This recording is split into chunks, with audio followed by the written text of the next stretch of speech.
сабак. Мектепте билим кени бар, үйрөнөмүн, билемин. Шыңгыраса коңгуро, классыма киремин. Окуу менин таалайым, окуу менин тилегим. Саламатсыңарбы менин сүйүктүү окуучуларым. Силер менен кайрадан көгүлтүр экрандан көрүшүп жатканыма абдан кубанычтамын. Билим түгөнбөгөн кенч деп бекеринен айтылбаса керек. Андыктан ар дайым билим алууга шашылгыла. Көп окусаңар, көптү билесиңер. Анда эмесе алипе сабагына даяр болсоңор, сабагыбызды жакшы маанай менен баштайлы. Сабагыбыз көңүлдүү өтсүн. Мектепти баарың сүйөсүң, мыктымын деп жүрөсүң. Кана эмесе силерге бир табышмак айтайын, жандырмагын айта сал. Отуруп алып ичин ачам, баатырларча аралашам, аябаган кызыкка батам, аягына жеткенче шашам. Бул туура китеп. Азаматсыңар. Мына ушул алтын китеп. Адамзат ушундан аркыл акыл күтөт. Бул китепти окуган айга, күнгө да жетет. Анда балдар, бүгүн силер менен Алыкул Осмоновдун «Китепти сүй» деген чыгармасын өтөбүз. Бүгүн сабакта «Китепти сүй» ыры менен таанышасыңар. Ырдын мазмунун түшүнүп, өз сөзүңөр менен айтып берүүгө үйрөнөсүңөр. Китепке аяр мамиле жасоо керектигин түшүнөсүңөр. Азыр мен силерге ырды окуп берейин. Кунт коюп угуп отургула. Китепти сүй. Китепти сүй, баркын бил. Китептин көп акылы.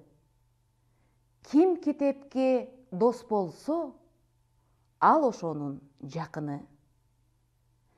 Сүттөй таза тилеги, деңиздей кең талабы. Көктөй тунук акыйкат, анын ар бир барагы. Жакшы. Балдар, эми ырды тоскоолдуктар менен окуганга аракет кылып көргүлө. Тамгалардын көрүнүшү боюнча сөздөрдү таап, ырды окугула. 20 секунд убакыт.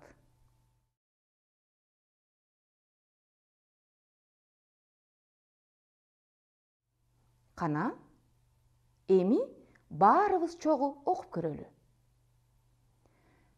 Китепти сүй. Китепти сүй, баркын бил. Китептин көп акылы. Ким китепке дос болсо, ал ошонун жакыны.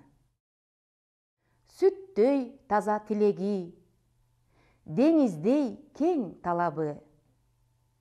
Көктөй тунук акыйкат, анын ар бир барагы. Жакшы. Силер да аракет кылып туура окудуңар деп ишенем. Балдар, келгиле, китепке синквейн түзөлү. Синквейн түзүүдө биринчи башкы теманы жазабыз. Андан кийин негизги ойду билдирген, кандай деген суроого жооп берген эки сөздү жазабыз. Үчүнчү, ошол темадагы китептин кыймыл аракетин аныктайбыз. Ага карата 3 сөз табабыз. Андан кийин китепке карата белгилүү бир ойду билдирген сүйлөм түзөбүз. Аягында жыйынтыктап, китеп менен байланышкан же маанилеш сөздү жазабыз. Анда баштадык. Биринчи сөз эмне? Китеп. Китеп кандай? кызыктуу, кооз. Китеп эмне кылат? Окутат, үйрөтөт, тарбиялайт. Ар бир бети кызыктуу болгон окуу курал. Мына балдар, китепке синквейн түздүк. Синквейнди түзүп жатканда текстен алыс кетпейбиз. Муну билгиле. Балдар, эми ырды өз сөзүбүз менен айтып бергенге үйрөнөлү. Ырда китепте көп акыл барын жана китептин тилеги ак экенин билдиңер. Аны менен дос болуп, жакшы көрүп, барактарын айрыбай, беттерине чиймелебей, кир колдоруңар менен кармабай, таза сактап, барктай билүүнү. Мына балдар, ырдын маанисин ушинтип өз сөзүңөр менен айтып бергенге үйрөнгүлө. Жана ушул ырды үйдөгүлөргө айтып бергиле. Балдар, китептин пайда болушу үчүн көп эмгек, түйшүк менен кагаз иштелип чыгат. Ал үчүн биринчи токойдон миңдеген дарактарды кыйып, аны машинеге жүктөп, кагаз чыгаруучу фабрикага алып келишет. Ал жактан токойдон алынып келинген дарактардан чамынды жасап, башкача айтканда, дарактарды өтө майдалап, чоң казанга салып, эриткич кислота куюп, аралаштырып, аны кадимкидей ботко болгончо бышырат. Ал боткону атайын кагаз жасоочу машиналарга куюп, мындай түрмөк-түрмөк ак кагаздар чыгарат. Мына бул китептер басмаканадан жазуучунун, сүрөтчүнүн жана башка жумушчулардын колунан чыгат. Көп эмгекти талап кылган китепти таза кармап, сүйүп окугула. Сен окуган китепти сенден бөлөк жолдошторуң, бөбөктөрүң окуй турганын унутпа. Балдар, кыргыз тили бөлүгүнө кезек келди. Бул жерде бир нече муун берилген. Муундан эмне түзүлөт? Ооба, муундан сөз түзүлөт. Анда бул муундардан бир нече сөз түзгүлөчү. 20 секунд убакыт.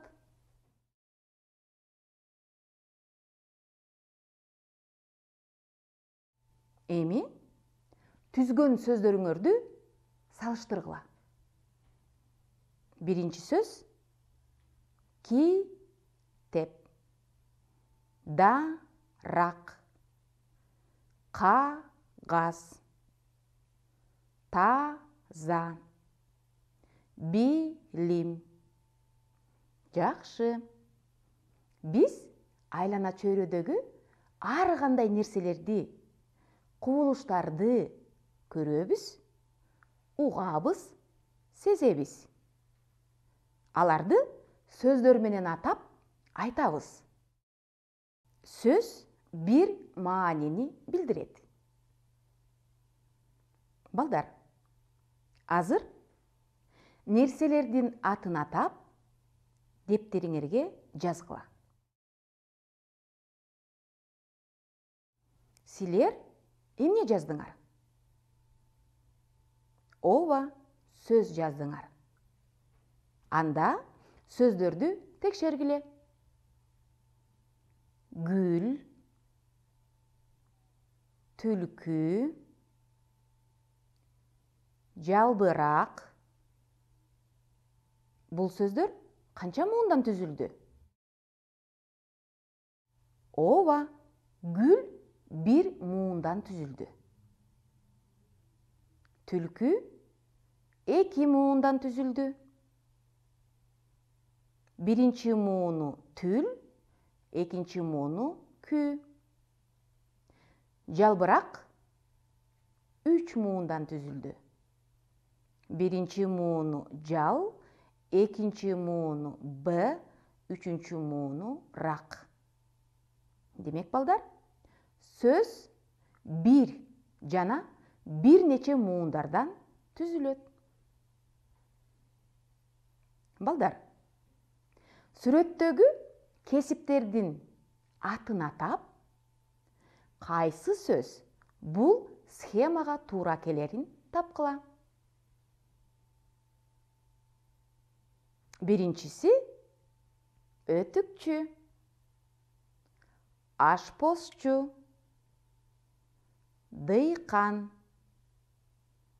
дарыгер, китепканачы.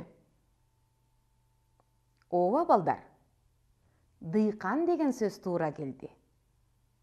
Анткени дыйкан деген сөздө 6 тыбыш, 6 тамга бар. Жакшы. Балдар, бул сөздөрдү чогуу окуйлу. Дос, китеп, сүй, көктөй, кең, акыл, барак. Эми ушул сөздөрдү бир муундан турганын биринчи топко, 2 муундан турганын экинчи топко бөлгүлө. Туура.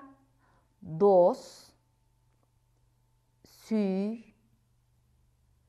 кең деген сөздөр биринчи топко бөлүндү. Себеби бул сөздөр бир муундан турат. Ал эми китеп, көктөй, акыл, барак деген сөздөр экинчи топко бөлүндү. Анткени алар 2 муундан турат.